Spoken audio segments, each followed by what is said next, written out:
When I was in college, I actually was a banker, and I'm not made to be a banker, so. Well, it was actually very depressing to me because I interacted with a lot of people, doing transactions for them, and it just really surprised me as to how much money ruled their lives. Well, I'm always worried about money. Well, that was after the divorce. But yeah, $1,000 in debt, and I wasn't 30 yet. It's the whole seduction of money and that lure of a chance to get more. The normal debt, homes, cars. We have contests to see who can spend the least amount of money. And I think one day I actually got down to about $1.50 and that's the whole day's worth of food and everything. Didn't really have much money, and I was constantly struggling. The time I was most worried about money? Well, right now I'm really worried about money. It was a domestic violence situation, and I was afraid that I wouldn't have the income. Wonder where your next meal is going to come from. Pray that everything's going to work out all right. I always worry about money, whether I have enough, whether I'm spending too much. You got to make money. There's just no way around it. And you got to do what you got to do short of illegal things. I think that if money hadn't been an issue, we would have totally been okay. The questions I have about money? If I had any questions about money, what would I like to know? What is the actual worth of $1 these days?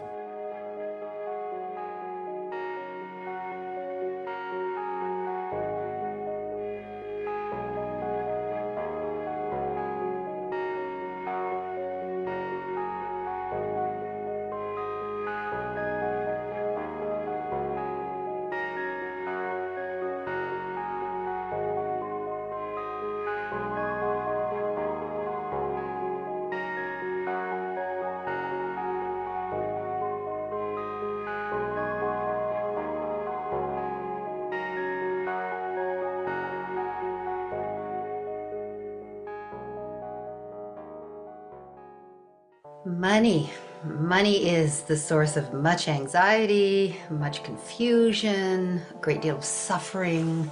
Money makes the world go round. That's the one that everybody knows. Money is a tool to help people live a better quality of life. But somehow it's become the all in all. People think that money is life in itself. The standard view is that if you get richer, you get better off and you're happier. Well, it turns out not to be true. People's absolute standard of living, once they're above poverty, is pretty weakly related to happiness. I'm going to make a rough claim that about 95% of family feuds, problems, breakdowns, are about money. And I'm probably conservative. In America, to have $1 million means that you're successful. I mean, but what does that really mean? Why is that? What's so special about money? Why do we deal about money as basically the breakdown in the family? Why is it so frequent? Our relationship with money is so troubled and so upsetting, and it is not just for people who are trying to make ends meet or who feel marginalized, but even our global billionaires are completely freaked out about money all the time. So having more money doesn't really resolve these problems we have around money. Understanding the dollar. That means more than knowing what a dollar bill looks like or what a silver dollar is. For the first time, essentially the entire world, willing or not, subscribes to the same set of economic rules. The money system went global, and it began to disorder every local ecosystem and every local social system on the planet. At the bottom of all the rules is the rule that making money is always more important than anything else. We've made money more important than human life, more important than the natural world, more important than God or spirit. And on that really bed of lies, our relationship with money is resting.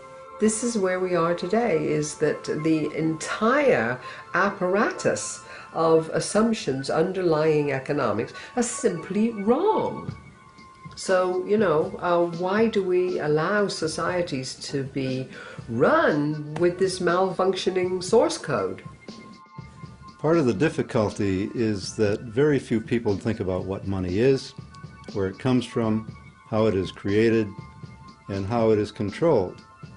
Well, remember, there has been 150 years of very intense propaganda and indoctrination to try to drive these ideas out of people's heads.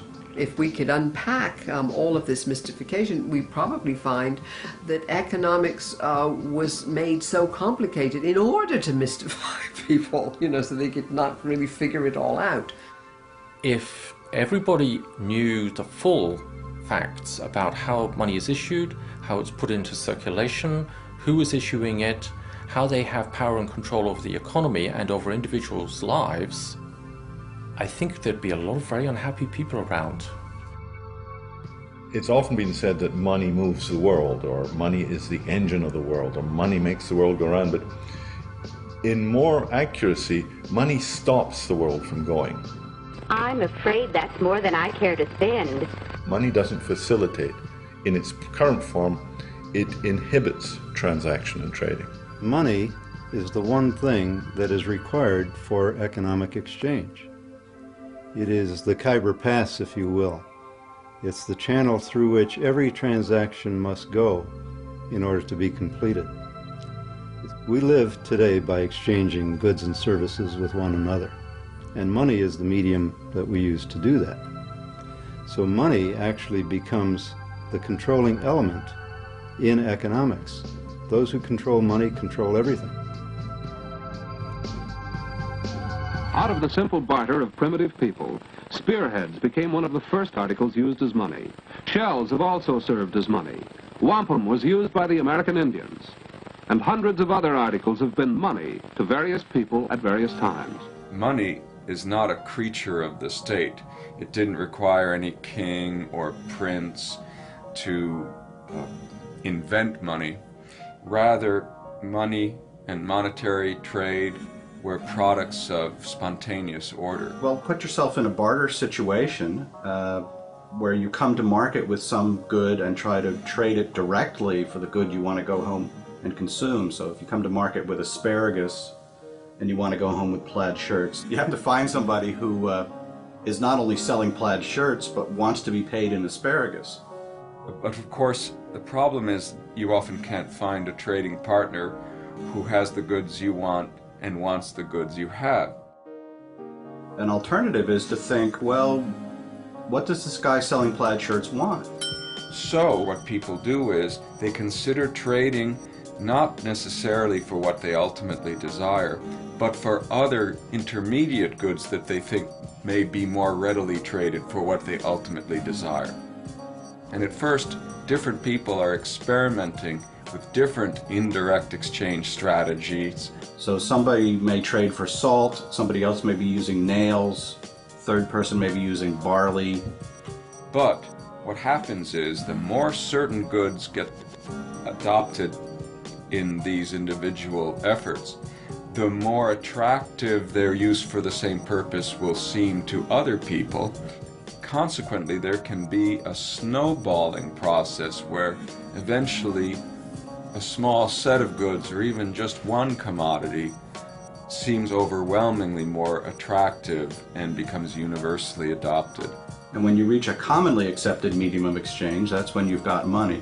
So it's not defined by any physical characteristics, it's not defined by any legal sanction, it's defined by this social convention that people will accept it in order to trade it away later. In the course of human evolution, societies have used countless different things as money. Is it possible that what a society chooses as its money can affect the behavior of its people? The classical, the conventional way of thinking about money is that it's a passive medium of exchange that is being used as a convenience to make exchanges between people, and that it doesn't really affect either the kind of transactions that are being performed, it just makes them easier, or the relationships between the people that are using that kind of money. Both these things happen to be proven wrong. Different kinds of money do have very different properties, and one of the key properties is the level of abundance or scarcity of the item that's being used as money. If it's abundant, you will get a proliferation of trade. People will be able to exchange their goods and services fairly freely. If money is scarce, you create a very serious problem because you prevent people from actually being able to exchange goods and services. We have a number of studies now that actually demonstrate very clearly that depending on what one uses as a medium of exchange, the relationships between the people are different. That's a huge, huge implication right there. There are different kinds of monetary systems, and some promote very socially responsible behavior, and some promote very antisocial, destructive behavior. My view of money in any society, not just modern society, is a projection of the collective unconscious of that society. And the sign, the proof of that, is that every society takes its own money system for granted. If you try and find out what people think money is, you will be mystified and amazed. It's a confusion, it's inaccurate, it's absurd, it's superstition, it's myth, it's religious, it's crazy. Most people haven't an idea, they just use it. Perhaps it'd be more accurate to say it uses them. In fact, it's impossible for the human mind to grasp the total amount of money that has been required to build the America we know today. Where then does all this money come from? Now we're getting to the point that is news. Most people have no idea where money comes from. A lot of people believe that it's the governments that create the money. I'm not sure of the exact authority under which more money is released. I know the executive has some power over it. You know, as long as when I cash my paycheck, it's there. That's all I'm really worried about anymore. It comes from a big factory. Okay. They make it? It's, I don't know, created by the government to control us. Well, it'd have to be done by the government. I mean, that's what you would expect anyways. Whether or not it really is the government is a different story altogether. Conventional money is not created by the government, as many people believe, and is not even created by the central banks. Although they do part of it. But it is actually created by the banking system. People see these films about the U.S. Mint and the government printing office, and they see these sheets of dollar bills being run off the printing presses. And so they think it's the government that's printing money. But this is not the real source of money. The real source of money is banks. The banks have a complete monopoly on the money creation process. So the public are not actually involved in it at all, directly or indirectly. The Federal Reserve is a private institution owned by commercial banks who are members of the Federal Reserve System, which includes all the nationally chartered banks. Most people don't realize that the Federal Reserve is a private corporation and is for profit. And in fact, Federal Reserve, it's neither federal and it's not a reserve. In 1910, a group of top American bankers met on Georgia's Jekyll Island to discuss ways of stabilizing the country's banking system. Congress passed the Federal Reserve Act in 1913, giving this private corporation a monopoly over issuing the nation's money supply. How then did the power to issue something as fundamental as money fall into private hands? Initially, you could think a bank was about storing people's gold. So you come in, you store your gold at the bank, and the banker gives you a gold certificate and says, you have such and such amount of gold in my bank. Now, the basis of the paper money systems was when you could start trading those pieces of paper. Let's say you have some gold that you want to keep safe. You put it in a bank, and the bank gives you a paper receipt you can redeem later for your gold. You can now trade that piece of paper in place of the gold, as long as others are also able to redeem it for your gold. The good name of the bank on the paper note assures people that behind the piece of paper is a piece of gold waiting to be redeemed. Soon, as the people's confidence in the bank grows, rather than cashing in the receipt, the person receiving the paper simply trades it again. the paper may end up being traded many times before being redeemed for the original gold in the bank. And banks discovered that when people started paying each other with claims to the coins in the bank's vault rather than taking the coins out, that the bank didn't really need to keep all the coins in the vault in order to have enough to actually pay people who did come and want the coins. The banker realizes nobody's coming to take the gold. Gold's just sitting there. So instead of just putting out one piece of paper that says, you know, there's such and such amount of gold, you can put out a lot of pieces of paper given the fact that nobody is coming and taking the gold. And you can lend money. And the basis of that loan is the trust that people have that if they want to come and get the gold will be there. Money in the bank is not actually wealth. The only thing that makes that system work is the fact that nobody actually does come to get the gold. Now, if everybody said, you know what, I'm going to go get my gold at the bank. If everybody went and got it, there wouldn't be enough gold for everybody. You often had bank runs and bank panics. When people would have a lack of confidence in a particular bank, they would take those bank notes to the bank and demand their gold and silver. And with fractional reserves, that bank would quickly run out of the reserve metal and have to close its doors. So that's fractional reserve banking. The coins in the vault are a fraction of the claims that could be made for them. The reason the bank did it is because they were making money off of earning interest, off of those loans that were promises that there was gold in the bank. As people's confidence in the bank and its receipts continues to grow, banks soon discover an unexpected way to earn profit. A bank can print a receipt for gold that does not even exist. They can then loan that receipt to someone on the condition that they pay it back with interest. While the bank takes a risk by having less gold than the outstanding receipts, there is an almost unlimited potential to make profit off charging interest on loaning gold it does not even have. If people catch on that there isn't enough gold to redeem their receipts, they will all go to the bank at once to get their gold. If this happens, there will be a bank run. The bank will fail because it is caught without enough gold to back up its receipts. In 1934, in an attempt to prevent further bank failures, a series of banking reforms slowly took away people's ability to trade their paper money in for gold or silver. In 1971, Richard Nixon removed the last vestiges of this convertibility. Today, our money can no longer be redeemed for gold or silver. Now we've gone beyond that to what I think of as an even more postmodern reality, which is we don't even see the money anymore. We don't hold it in our hands. We take a piece of plastic to the supermarket, buy groceries, and run it through a machine which registers it in our account book somewhere. The seller doesn't see it either, right? And at the end of the day, they balance accounts, and some numbers have been added to the supermarkets and taken out of ours account. Most of the assets that we call money are not printed dollar bills. In fact, that currency is a very small proportion of the total amount of money. Most of what we call money are bank accounts. In the same way that banks used to issue more paper money than they had gold, today banks issue more bank account money than they have cash reserves.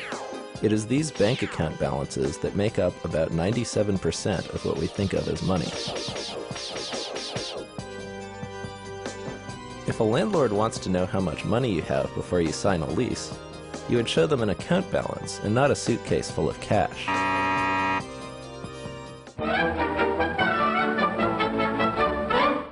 Most economic textbooks never say what money is. They just say what money does. They describe money by its functions. They talk about things like medium of exchange, standard of value, store of value, or the classical ones. These are all things that money does. Money lives in a different space, in fact. It's an agreement. A lot of people think money is something that's tangible, real, and that you can pick up and handle. That actually isn't so. Money is basically an idea, And it's an idea that you owe someone something or someone owes something to you. And that idea can be symbolized by an account, where your account goes up and mine goes down, or vice versa.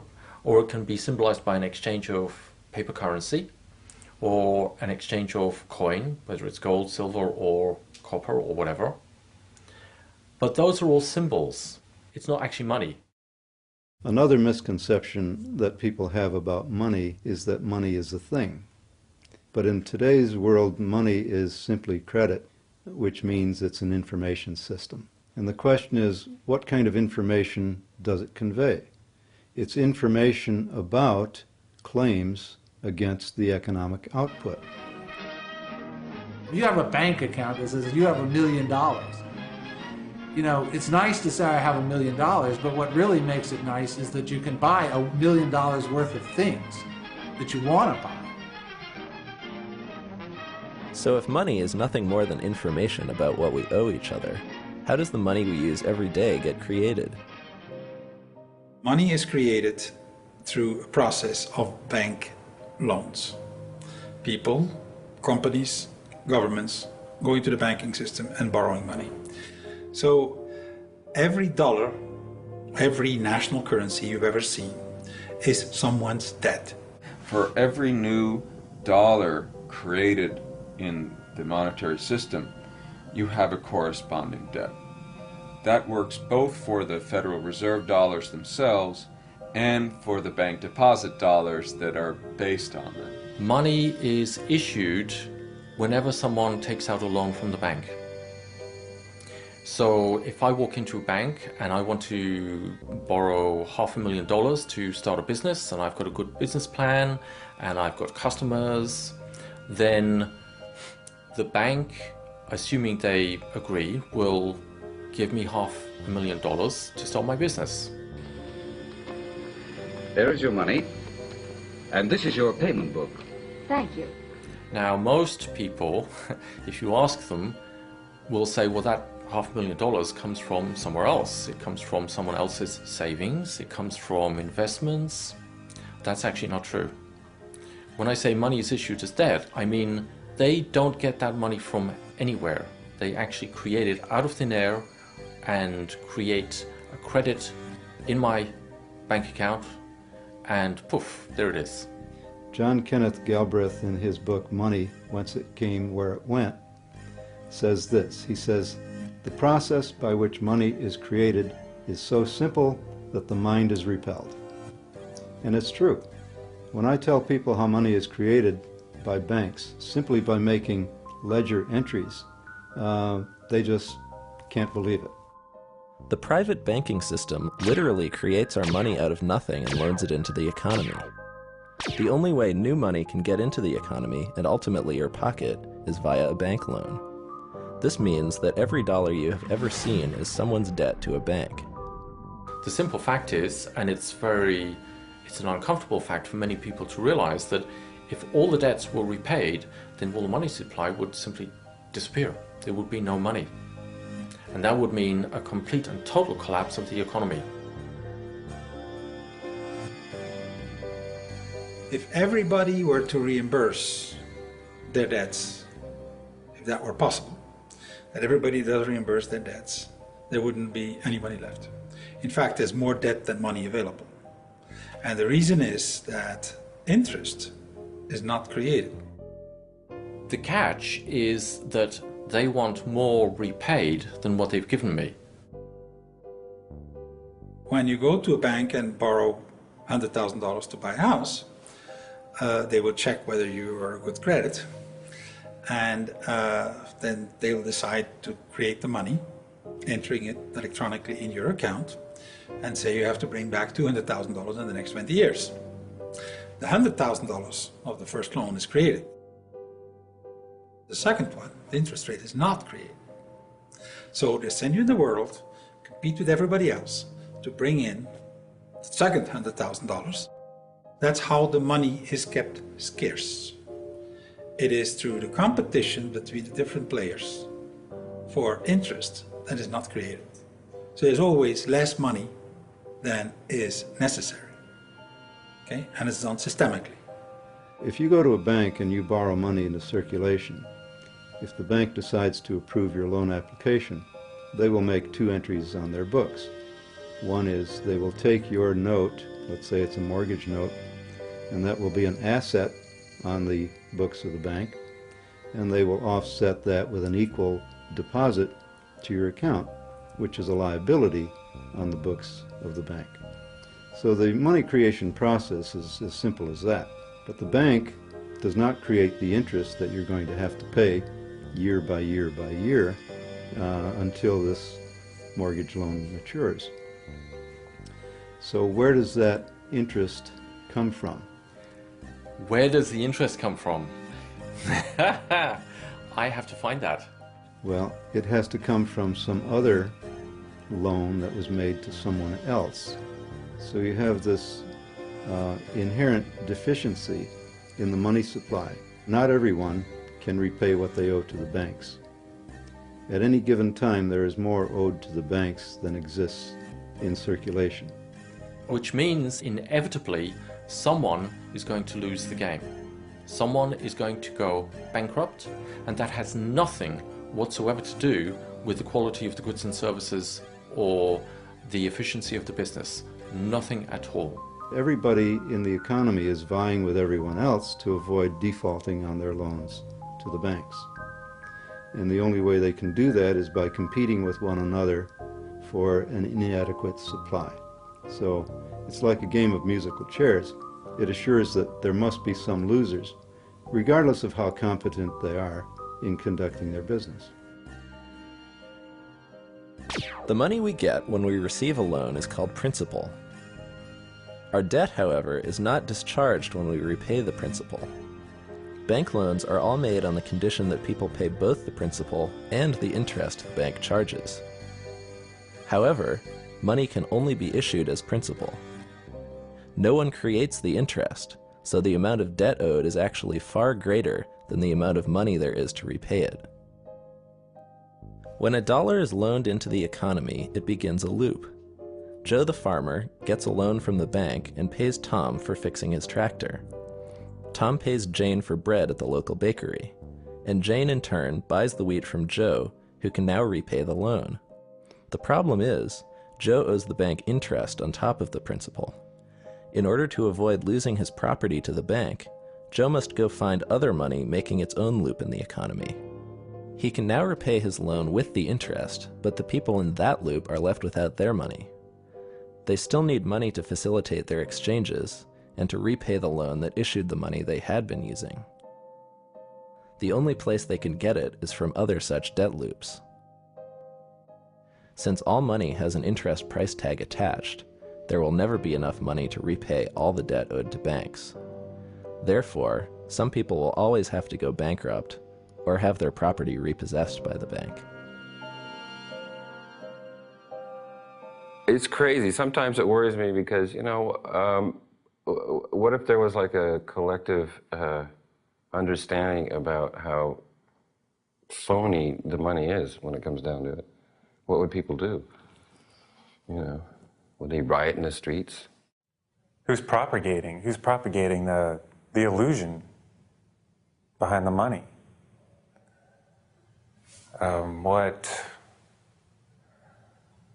That just pisses me off, actually.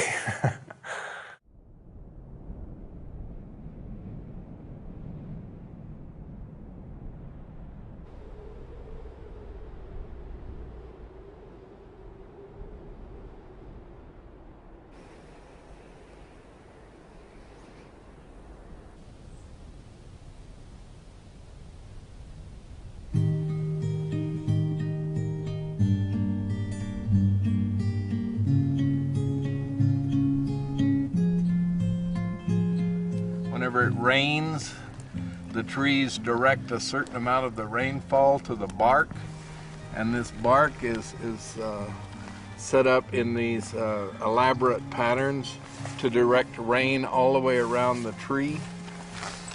Wow, really? Yep. And in these crevices where bugs and ants and other critters live, you get a lot of exoskeletons that are shed in here. That then is dissolved by the rainwater. It runs down and it carries the phosphate from the bugs and the manure of bugs down into this. All of this organic material at the base here is what feeds the tree. So it's like a constant recycling of the material of life back into life. Well, I don't think economics are related only to humans at all. It's very easy to see nature as an economy. Nature creates value constantly for the benefit of all its membership, and that's what I think economics are really all about.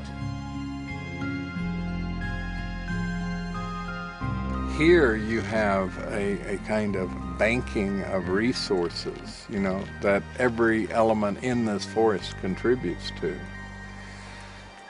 So it's more like a community of contributors, and you take what you need as you need it. So, you know, there's like a bank, like at the bottom of that fir tree, there's this bank of resources, and it's available to the tree, it's available to fungi, to the earthworm, to termites, to whatever comes along and needs it.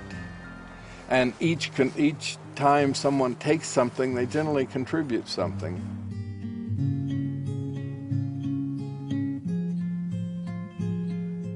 There isn't that kind of profit motive or interest or any of that in natural systems.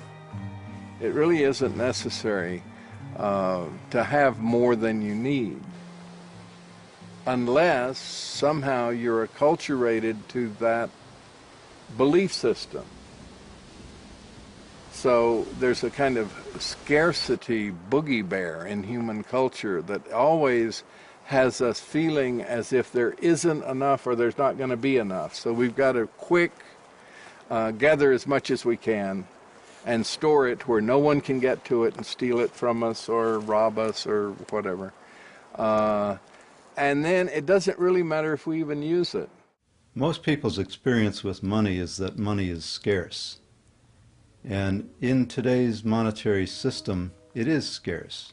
These cultural lies on which our relationship with money rests and is rooted is really governed almost completely by the most insidious and tragic lie, which I believe is the lie of scarcity. Even the Federal Reserve publications claim that what gives money its value is its scarcity. And this is false.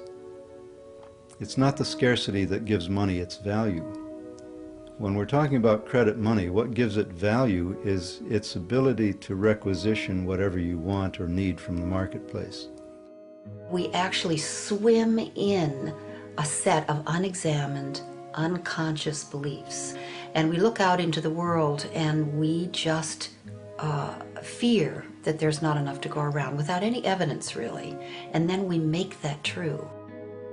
The domination model artificially creates scarcity, and that scarcity is one of the ways that the system actually maintains itself.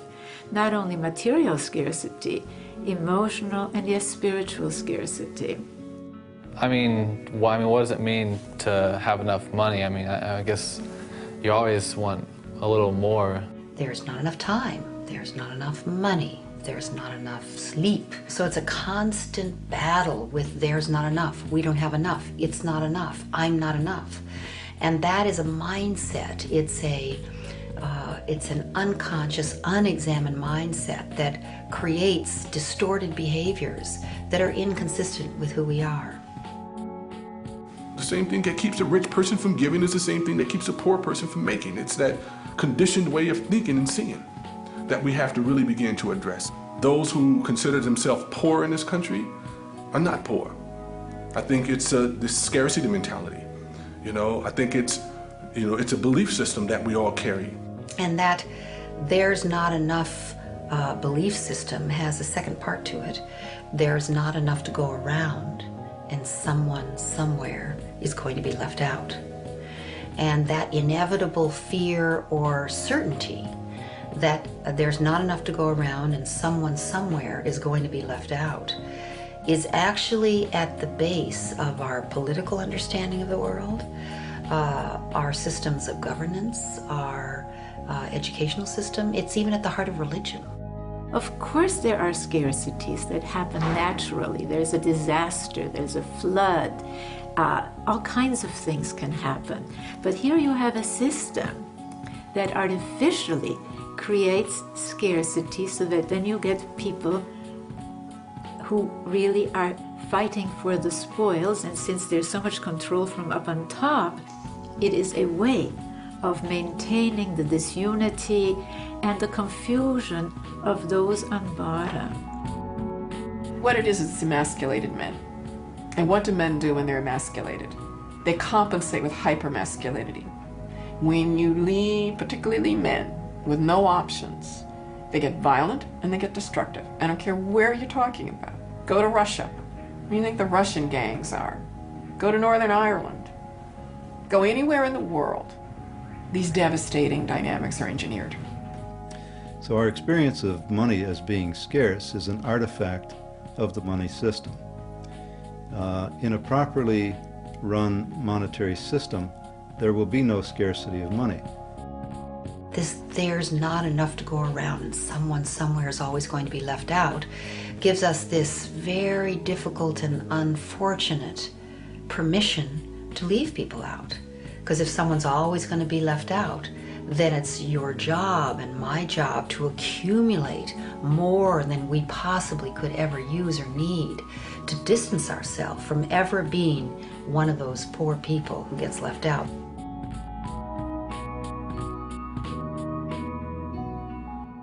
At the point of view of the corporation, getting more and more and more, that is driven in part by greed, in part by the dynamic of trying to get profits, capitalism, but it's also driven by fear. Because if you don't do it, if you can't expand faster than the next corporation, they will get research money, and they will get marketing money, and they will beat you and may drive you out of the game. You're not quite as efficient in this plant as you ought to be by our calculations. This is the banker speaking. And so therefore, we're going to either raise the cost of your credit and drive you to do bad things to your workers or to your community or to the environment in order to boost that return and boost your stock price. And we will lend to you under those terms only. The nice way of saying it is nice guys finish last. If you're callous to the effects on others, you have a potential to rise. The odds are that you can compete your way up. If you care and are socially concerned about others, you're at a tremendous disadvantage. So I think the competitive dynamic that we have does sort of weed out a set of people for success. But I would say that what it weeds out for success is not competence, not creativity, not intelligence, but callousness far more often. Well, I think if you look at how economies actually function, they function with both competition and cooperation. And so I think both can coexist. We have probably leaned more toward competition, and I think we could use more cooperation. But I think either one in its extreme can be dysfunctional. Competition does have its place in urging us to our highest level of performance and fulfillment. But health is dependent on cooperation. We don't have the liver competing with the heart for blood and for nutrients. There is this inherent cooperation that leads to the health of the entire entity. The nature to which people are able to be social, civilized, sympathetic, is quite amazing, and it's in contradiction to the nature of the money. It's interesting that anybody, whether you're a man or a woman, whether you're aggressive naturally or very sweet and cooperative naturally, if you're going to have to make the money to live, I make you a prediction, you're going to have to fight for it. You're going to have to compete for it. Is that in nature out there? Is that the world that is that way? Or is it the money system that's between us and the world that is that way? I make the second claim.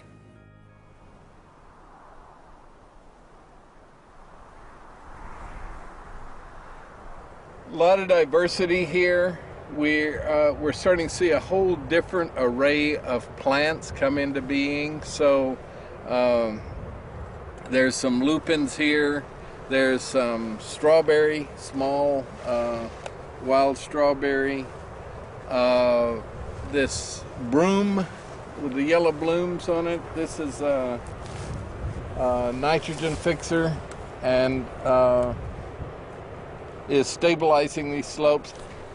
And decomposters here, they're harvesting that broom. So what are these ants doing for the whole situation? Well, basically they're breaking carbon down. They're taking carbon, gathering it together, and breaking it down. You got a great part of the Umbellifera family. This is yarrow. They're deep-rooted, so they bring a lot of minerals up from the parent material. They go below this sand and dig into more than silica to bring up things to the surface that'll nourish these other plants. So you got a lot of complexity here. A lot of plants cooperating with each other to try and create an ecosystem that stabilizes this shifting sand surface here. Ecosystems are based much more on cooperation than they are on competition. We tend to deify cutthroat competition. And there is some competition in nature, but there's much more cooperation. Species move from competition to cooperation because they discover the economic value of cooperating. It is cheaper, more efficient. All you have to do is look at our Pentagon budget and see that a tiny fraction of it would really develop countries that we've been leveling instead. Very much more cost effective to make friends of them than it is to keep them as enemies.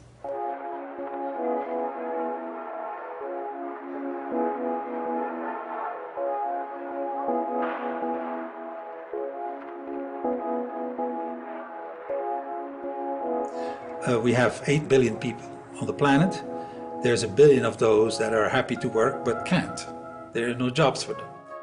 Some would argue that these people are unemployed because they lack skills or because they don't want to work. And that may be true in a few cases, but in the vast majority, that's not the reason why they're impoverished. The reason why they're impoverished is because you have this scarcity of money. The first question I ask is, am I going to be stuck being a janitor forever? And they were like, oh no, there's all kinds of chance for advancement. You could go to calling. We've got data entry. You've got all kinds of computer skills. And then 4 months passed and I addressed it again and got a different story. It was like I had no value. My self-esteem was going down because I can do more than just clean bingo tables and clean toilets. If you have an economy which is generating only a limited number of good jobs, are you surprised that parents feel it's really important to teach their kids how to compete on every level? They want their kids to get those jobs. You know, another kind of response would be to get together and say, hey, wait a second, there's a problem with the structure here. But, you know, we have a very individualistic response to the problem.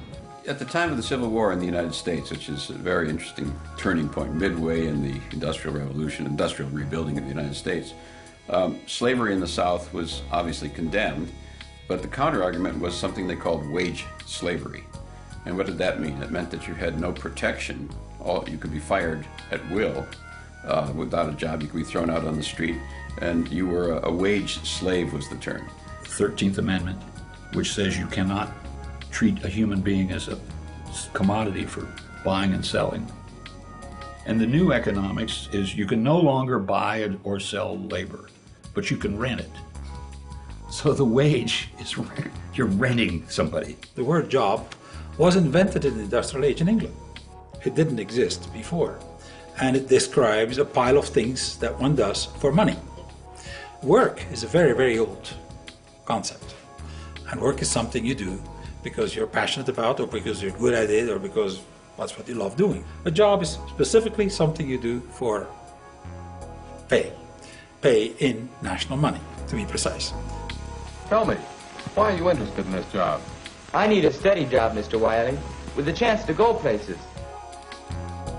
People like Woodrow Wilson and Abraham Lincoln said that if America became that sort of society, the society in which everyone became, the vast majority became wage laborers or wage slavery as they used to call it, we would lose the freedoms that made America great. If you, say, were in such conditions of duress, you know, that you just couldn't survive except by being a slave, you might sign a contract that says, okay, I'll be your slave. That's by your own free will. I mean, are we going to take that seriously? You know, under some pathological assumptions, I suppose. We live in an economy which takes 80% of each new generation and educates that 80% to obey orders and to endure boredom, and stifles their creativity, and stifles their capacities, and curtails them. They are systematically crushed by a system which does what? Which fills slots. And 80% of the slots need people who just do rote, tedious, repetitive labor, at least at work, and therefore are acclimated to doing that. Most of my jobs I've never really liked. I've never said, this is great, I can't believe I'm getting paid to do this. Yeah, there was a job I really, really despised, but the money was really good. It wasn't the job that I wanted, you know, and my daily life and my work experience was just not making me happy. I mean, you could say, you know what, this is a terrible job, I don't want to do it. It's a free market, you have total choice to not show up under these terrible conditions. At the same time, if you don't, little problem here, you're not going to eat, and your family isn't going to eat. And that's why people do it. Yeah, I really hated that job. I think many of us nowadays feel the way Charlie Chaplin role modeled long ago, like cogs in wheels, that we're stuck in the machinery of our economy, that we have very little choice. We have to work a 9-to-5 job and watch a little TV and go to bed and do it all over again. I want to have a more rewarding experience, I guess, with life, and based not just to make money and to say, oh, this year I made 10,000 more than last year. I think that this whole idea of a middle class in this country is ridiculous. There is no middle class. There's no such thing as that. You know, they're the working poor too, because their whole lifestyle is financed to death. They have the big, beautiful house, the 2 lovely cars. They're putting their kids through college. But if they get fired from their job, all of that stuff is over. I've always been kind of a cynical person, so I guess to me, doing jobs to just support yourself is just pretty much what life is about. It's that we do the work we do so often simply for the money. Now, since we're all chasing this money around, it utterly patterns our society. So hardly realizing it, they come into their purchasing stage and are off on a wild, non-stop ride.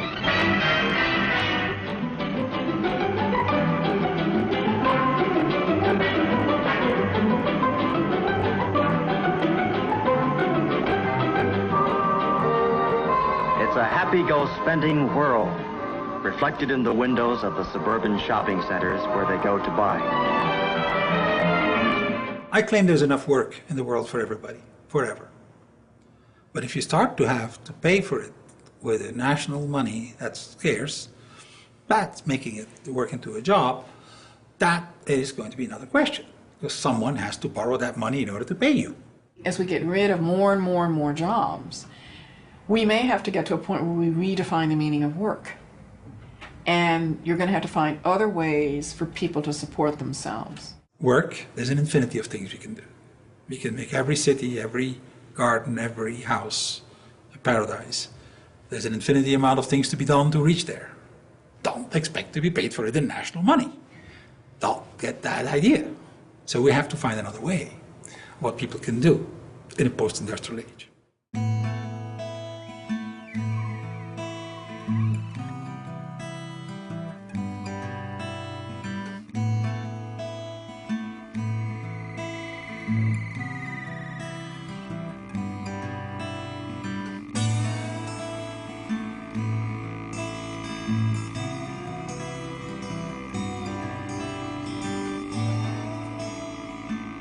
One of the things about local currency, I think that a lot of people are embracing it because they're starting to understand more about our federal economic system.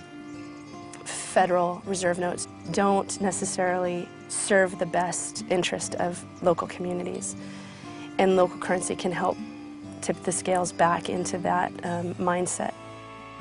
For some people, if they have river hours and they don't have federal money, we felt like, well, that's fine, we will take them. And it works for us because we have employees here who are willing to be paid in river hours. My name is Mark England, and I'm a registered nurse, and I'm the Director of Clinical Services here at La Clinica. We're not a free clinic, we expect payment, but we also work with people because we understand that people also need to buy food and shelter and other things to keep themselves alive as well. We don't seek to replace federal money in our communities at all. We are hoping to facilitate more exchange beyond what's possible with federal dollars. It's another kind of faith and another kind of currency, and it's faith in your neighbors, it's faith in local business, it's faith in your region and what it can offer you, and that there is true wealth there to be had. Not many of us remember that this country was built on decentralized issue of currency. By and large, what it meant was that the various regions of the United States could develop in a decentralized way according to the resources and the skills that they had in that region. And that's what created the great diversity and economic wealth of this country. Complementary currency, in my definition, is an agreement in a community to use something, just about anything that they can agree on, as a medium of exchange. That's other than national conventional money. The first thing that one has to understand about complementary currencies is that there are as many different rules as you can want to invent. In national money, there's only one. Okay, that's basically the same worldwide. In complementary currencies, different communities agree on different rules. It is complementary because they do not replace national money.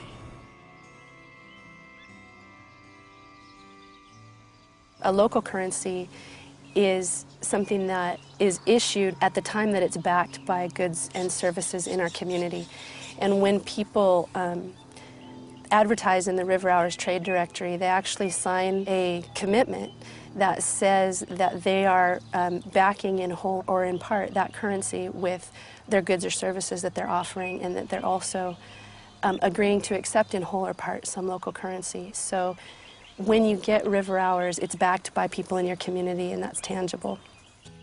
Local currency is a way of encouraging people, inducing people to spend locally. And it's also a way to help people to support one another in the local economy when they maybe do not have any money. It's been probably a third to half of my income. Whether it was working for people or just the advertising in the directory and getting my name out, or word of mouth has been huge. Their offerings, their inventory, the money often hits their cash register and then heads straight out of town to the central office in Ohio or wherever. River Hours is hopelessly and happily bound to our community. That value always remains here, and I think people understand that. Alan Watts in the 50s wrote a critique of the Depression where he said, look, the economy went flat because everybody found there was no money. There's plenty of work needed doing, plenty of people wanted work, plenty of goods in the stores, but nobody could afford them, nobody could pay for them because we had no money. And he said this was like going to build a building. And you've got the materials, you've got the tools, you've got the skills, you've got the drawings, you've got the planning permission, you've got the weather, you've got the will. No inches. Damn. We had a bunch of inches, but then big project on the other side of town, they're using all the inches. We don't have any inches because all the inches went over there. I guess we're out of work. Well, that's exactly what we do with money. That's my clearest realization, is that there is plenty of work that needs to be done in this valley. And there are all kinds of people who need work to make ends meet. They need work. They could contribute to the community. There's all kinds of things to do. So we have the work that needs to be done. We have the workers. What is it that's missing? You know, pieces of paper that say, I'll do this for, you know, in exchange for other goods. People are short of and hungry for a tangible way to just plug into a sense of community. And that feeling, that attitude, I believe, is accomplished transactionally through using this currency system.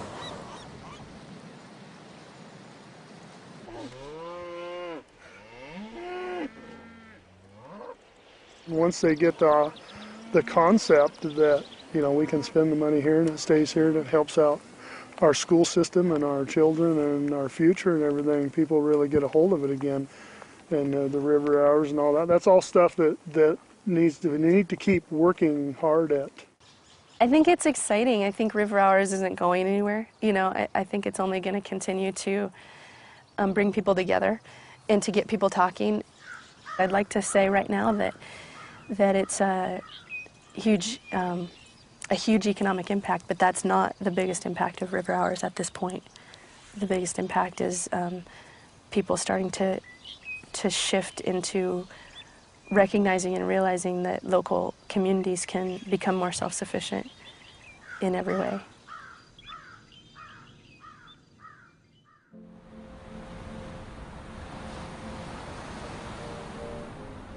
And the soil here is interesting because now, you know, this is all dune stuff, but now we've got this humus building up, holding the sand together. You can still see the sand grains in there.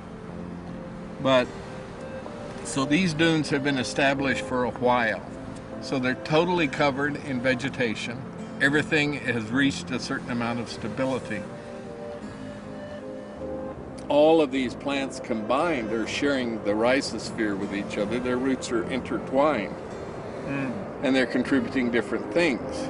These plants root associate either with, probably here it's a fungus that can actually take nitrogen out of the atmosphere and fix it on their roots. Can actually fix it so that the pine tree can get it.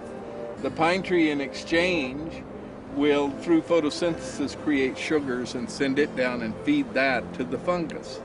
So there's this interaction going on all the time that is mutually beneficial. What we're doing is really reinventing the exchange process. We need to mediate exchanges in a different way than we've done before. The debt money system creates money on the basis of interest-bearing debt. It's not debt itself that is at fault. It's the interest component that's attached to the debt. And the interest component does not get created when banks create money on the basis of collateral. Some people are really Luddite about this, and they think, well, we should be back to gold and silver, and that's a metal, precious metal that doesn't change with time. That's all nonsense in my view, just nonsense. And a lot of earnest, good people devote their lives to trying to prove that somehow the world is going to hell because we have these symbolic money rather than the real thing. I would say don't waste your brain cells on that subject. It doesn't lead anywhere, and it's actually quite reactionary if you think about it. We have to start thinking about money as an information medium, not as a substantial thing.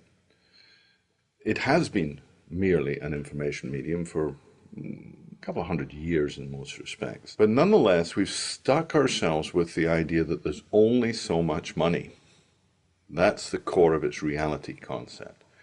That all there is so many trillion dollars or euros or yen, and what we're doing is juggling them. comes from you, goes to me, goes to him, goes to her. It's to and fro, and we're juggling with a real thing. Therefore, we are always going to have shortages. How can we mediate our exchanges without creating a pervasive sense of scarcity? Are paper currencies like river hours really the best way to solve this problem?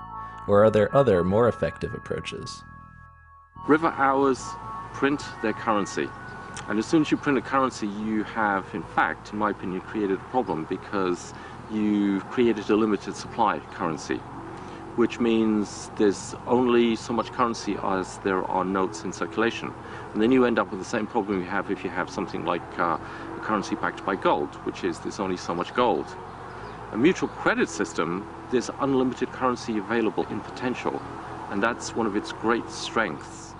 In a mutual credit system, each person has an account. And at some times your account may be positive, at other times your account may be negative. Now, it's this allowance for a negative balance that is the fundamental feature of a credit clearing system. This negative balance represents credit that's been extended to you by the rest of the community. My name is Francis Ailey. I'm the president of Fourth Corner Exchange. We are a mutual time exchange, mutual credit exchange system. We have over, as of today, 650 members, and about 400 of those are in Bellingham. I'm Jean Brecken. I offer reading out loud, singing, playing the piano, word processing, writing, and office work. Hi, I'm Lynette Allen, and I'm offering websites, design and development. One of my favorites is I have this great apple tree, so I have a lot of apples that I have sold for time dollars and changed a 4-year-old's concept of where apples come from. They don't come from the store, they come from a tree, and Grandma was very happy that he learned that. In a case of mutual credit systems, the rule is, the game is, I do something for you, I get a credit, you have a debit. The sum of our two is 0. So, in other words, net, we've done nothing. But I have a credit and you have a debit. I, as a seller, may allocate to you some good or service that you need at the time. I get a credit to my account, you get a debit to your account. Your debit means that you owe something to the community of traders in our credit clearing circle. My credit balance means that the circle owes something to me. I've really been enjoying a lot of things. Chicken soup from my friend Mary Stanton. I buy the chickens and she makes the soup. It's wonderful. When with my credits, I can go and get the cookies of my neighbor, and you can work in her garden to pay for your debit. We've created a currency between the 4 of us. Try that to do with dollars. It doesn't work that way, does it? I need to go and borrow it, or I need to earn it, competing with everybody else to get it. Okay? In this game, we created ourselves. In a mutual credit system, everyone has an account. This account can go positive and it can go negative. When Bob repairs Andrew's hotel, Bob receives a credit and Andrew receives a debit. Bob can then use that credit to buy catering from Christine. Andrew works off his debit by providing lodging for Daniel. When Daniel does dental work for Christine, the credit and debit are cleared. No hard cash was needed, and everyone gained something in the transaction. It's like this network. It provides more security for me, just knowing that I'm part of Fourth Corner Exchange. And for instance, during the winter, part of my fence blew down in a storm, and I was able to find somebody, a carpenter, who came up all the way from Mount Vernon and put that fence up for me within a few days. Over the long run, we expect that each person is going to put in as much as they take out and take out as much as they put in. But we allow these temporary imbalances in order to facilitate this exchange process. This is the fundamental function of money.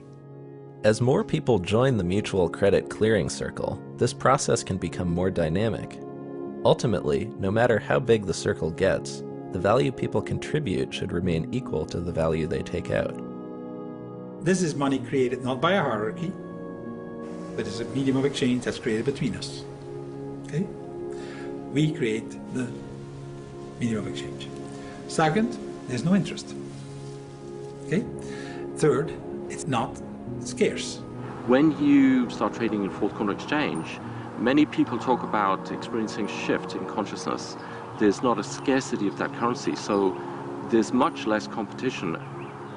So you end up with a completely different experience, and people talk about how cooperative, supportive.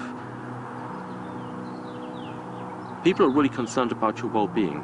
So the primary distinction between money that is tight, scarce, limited, comes from them, and money that is free, available, sufficient, and comes from us, is that with one, we are in fear and greed and competition, and with the other, we behave like sensible human beings. We are more generous, we're more comfortable, we're more giving, we're more willing to receive. It's made me a lot more willing to share my home, open up my space. I'm not as afraid of people as I once was. I think that this organization has the potential of making things really livable as time gets harder in the future, not only in terms of the goods and services, but in terms of the connections in the community. Community needs to become our safety net, I believe, the way the economy is going. You know, I only thought that everything I did, I'd have to, you know, pay out of my pocket for some way. And so now I realize I have these options. So it's, I kind of see it as a relationship-based consumption. There are literally thousands of grassroots, person-to-person networks like Fourth Corner Exchange all over the world. However, the concept of mutual credit is not limited to the grassroots. Mutual credit has also been successfully applied in mainstream business. The commercial barter industry now oversees $30 billion a year in trade. 240,000 businesses in the US alone participate in a barter system. These networks use mutual credit to help businesses make better use of their capacity while saving on their cash expenditures. Well, my name's Dave Wallach. Been involved in the commercial barter business as a member since 1972. I started my own enterprise in 1979. A company called American Trade Association here in the Bay Area. Well, it's actually a process. It's a business process. Simply put, it makes saleable what is unsold, wasted, and ignored in our economy. But in my opinion, there's always an empty table in a restaurant, just like there's always an empty room in a hotel, so you need to fill it. And if you fill it by trade, I look at it just like, you know, it was cash, because you're going to order a nice dinner, a nice bottle of wine, and I'm going to spend that. Just if, you know, if it was a good ad somewhere or a taxi top or whatever it was. John's Grill became famous when it was a setting in the novel by Dashiell Hammett, which was The Maltese Falcon. So John's Grill has been in business since 1908. My name is Kaz. That's my nickname. My real name is Richard Kazmaier. I've been in the wine business about 20 years. I was the first organic grower of grapes up here in Sonoma Valley. And we're in the town of Kenwood. And I've been using barter for almost 15 years. Excess capacity in business, simply put, is business that they could do but are not doing. One example would be like a printer. And his capacities are press time. So he's got these presses that he's paid a lot of money for. They're sitting on the floor, and they're running half the time. He's making a profit doing that. But they're only running half the time. That means he's got a 50% excess capacity. All right, this is Club Sportiva. We're a luxury car share club, and as you can see behind me here, we've got some really exciting cars. At Club Sportiva, our members have access to drive the cars, so it's like a timeshare for sports cars. Mario Andretti, the famous Formula One race car driver, is a member of Club Sportiva. Dick Gordon is an Apollo 12 astronaut. He's another member who's been on board since 2003 or 2004. So we joined BizExchange about roughly 2 years ago, and it was really quickly a good fit for the club. And it was kind of an easy decision to join. And I know for our first year we were a very big client for them because a lot of their members found our services to be a good fit. And we did a lot of marketing and advertising through their company, as well as some catering through their clients. So it was a kind of a perfect match that immediately, once the fire was stoked, it was going quickly. You could buy things that you're presently paying cash for. It could be legal service, it could be printing, it could be automotive repair, dental, medical. Thousands of different items are represented. So it makes sense that if they could exchange that excess capacity for goods and services they're paying cash for, that they would make a profit doing that. I'll sell my wine, and then for that, we've had a dentist, chiropractor, electrician, plumber, a roof repair guy, printing of brochures, business cards, silk screening of shirts. We've used a pretty good gamma of services. For the small entry price to get into the network, which I think it was $100, I don't know what it was. It was nominal. It was almost, that shouldn't be even a consideration. It's really more, well, how would you spend your dollars, your BizX dollars, once you start having dollars to spend? And if it's on things you either would spend otherwise anyway, or on things you'd like to spend on but you haven't, it should be a no-brainer. Through the use of bringing this efficiency into the economy and utilizing what has been wasted and ignored, we bring tremendous efficiencies to the economy. So if we take wasted resources and able to turn them into something productive, we now have reached a sociological goal also. So what we're the ultimate business ecologists.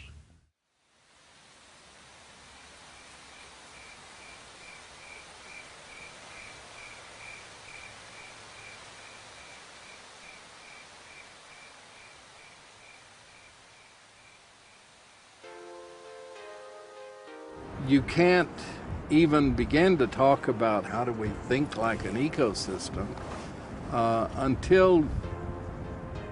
until you're aware of your place in your own culture, in your own society, that you aren't the only thing worth consideration, that everything around you is part of you, and that you have a responsibility for those around you. And in order to be aware of your place, you have to look at the place and understand the place, right? And it's, Earth, planet Earth. There is without a doubt a mega crisis that we're facing in the coming years. And the big elephant in the living room is the money problem. And unfortunately, most people who are active in the sustainability movement and the environmental movement don't understand the nature of this problem. And we're not going to make any significant headway with sustainability or restoration of the environment until we solve the money problem. This is part of the hallmark of a pre-democratic society, is that it functions by taboo. We have certain assumptions, we accept them, we do not question them. If you want to be part of the tribe, you will speak the language of the tribe and you will follow the rules of the tribe. I think that we will evolve to, number one, become aware of the blind spot of that what money does to us. That our money is actually like an iron ring that we put through our nose, and it's leading us in directions that may not be the ones that we want to go consciously. It is like the playing cards. It is something that maybe we all kind of know in the back of our minds that it might be like that. It's just one of those things that you know, but you don't really want to know. Most people, most of us, get up in the morning for things other than just money. We care about things like family and, if you will, betterment. development as whole human beings. People are not fools forever. And I think we're going to see very strong reaction to this as the pain grows and as the difficulties grow. And that's the time to begin building serious ideas about where we go for the future. I think we have the opportunity to bring forth an environmentally sustainable, spiritually fulfilling, and socially just human presence on this planet. And I think that is the power and possibility of our time. I think we can use money as a tool, as a servant to what we want to become, rather than be victims. We don't need to have all this suffering around money. We can free ourselves from it. And the economy can be much healthier and much more of service to all of us. Time to become aware, time to have a consciousness of our potential. And I think our potential as humans is infinite. Let's not limit ourselves through the medium of exchange. Time to wake up.